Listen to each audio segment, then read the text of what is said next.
is Rachel and Matajay, and today we are continuing with the 82 Nuggets of Life with Auntie Mediva.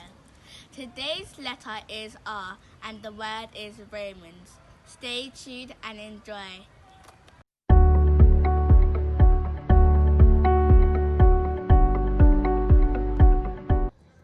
Thank you very much, Rachel Matajay, for that introduction.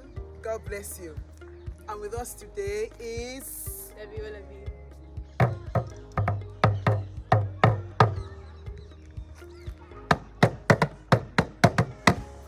African child. How are you? I'm fine, thank you. I really want to, but I can't, so I'll elbow bump you. Now, like it's been announced, the letter we have today is R, and the word is romance. Yes, romance. So what is romance? It is simply a relationship between two people who are excited about each other. And it's really about feelings. And they don't necessarily need to be married. So romantically involved with each other, expressing feelings of excitement, and they may not be married. Yes, so parents, I'm here today with a young, beautiful lady, only 17 years old. And you're probably wondering why I'm talking about this. We need to know, parents, that our children are romantically in love with someone. Whether you like it or not, it is happening, and we just can't turn a blind eye to it. So I'm bringing it to the forefront this day so that we can know how to manage it better. It's healthy for them and it's healthy for us because it's happening. Let's not deceive ourselves. It is happening. Now, Debbie, a friend of yours has told you that she's romantically involved with a guy who is her age mate. They're both 18 years old. What would you be telling her? Well, I would say that I think she should let her parents know about the relationship, just so they know that she's safe and that she feels protected. Let's say they go out to eat or something together. Okay. She wouldn't have to lie to her parents about where she's going. Okay, I like that response. So Debbie is saying that to a 17-year-old girl or an 18-year-old girl or 16, and you're romantically involved, she's saying, tell your parents. Why should you tell your parents? So that you can be safe, so that you can be protected, and so that you won't tell lies. You won't have to lie. So you're going somewhere, you're going to the library with him, he's going to the library with her. Your parents know what you're doing, they know where you are at, and there's no form of deception. Now, what if the parents says, no, over my dead body, it must not happen. Face your studies, get your degree, then you can get married. What would you be telling the parents? What advice do you have for such parents?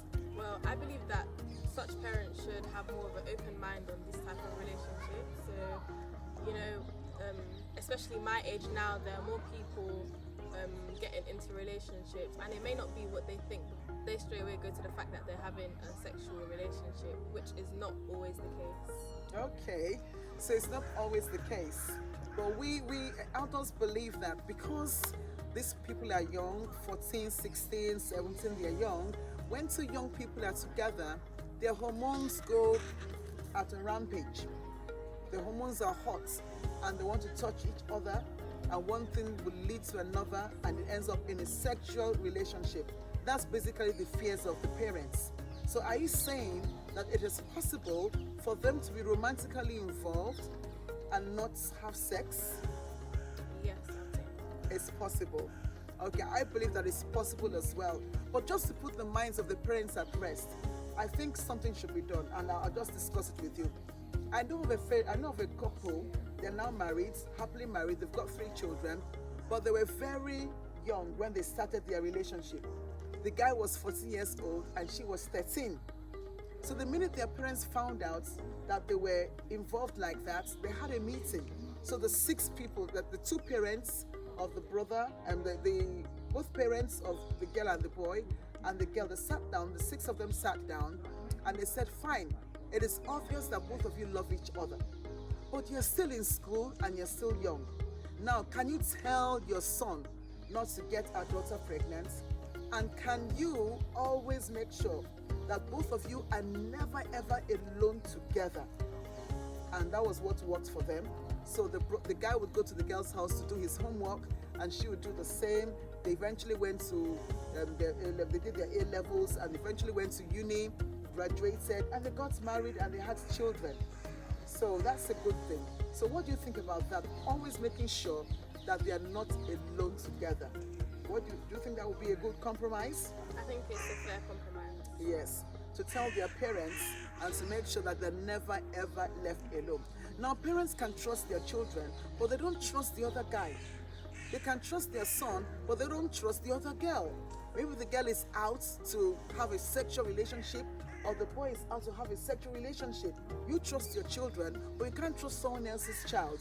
That's the reason why parents are very, very protective when it comes to things like that. Okay, any question for me, Debbie? Yes. My first question is what is the difference between love and romance? Okay, the difference between love and romance. Now, romance is part of love, but love can do without romance. Romance is the action, but love is the content.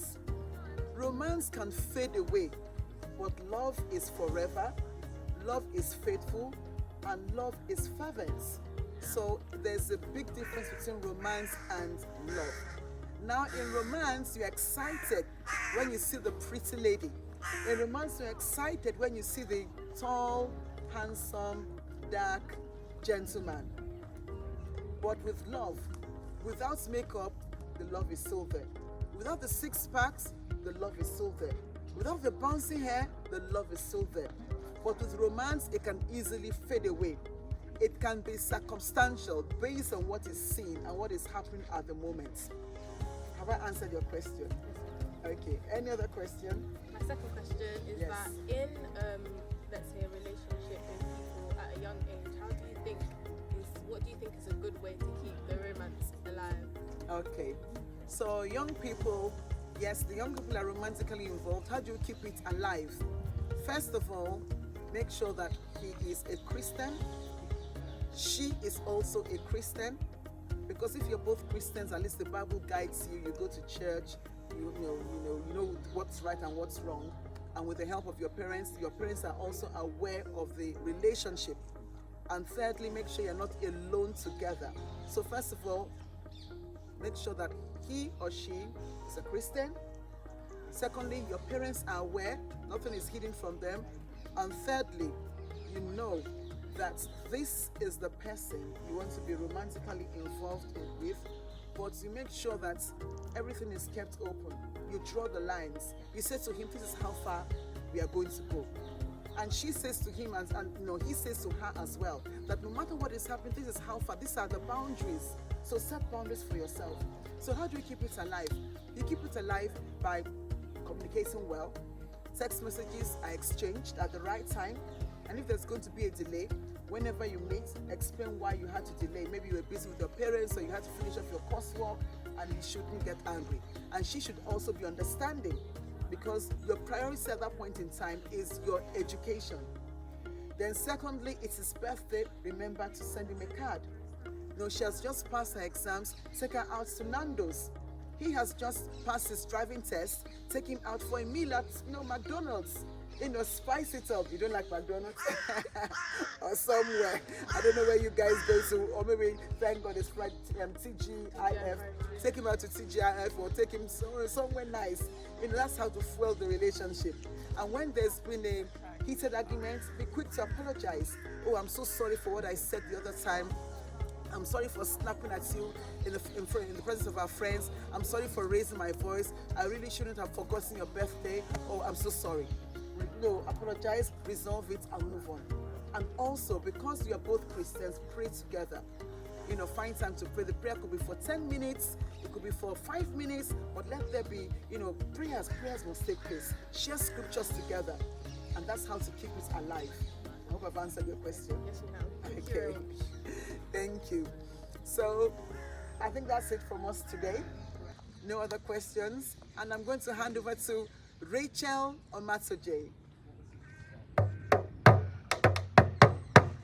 Yeah, thank you. Bye. Bye. Thank you for that, Auntie Medipa. So that is it for today, and tomorrow we will have the letter S. Thank you and bye.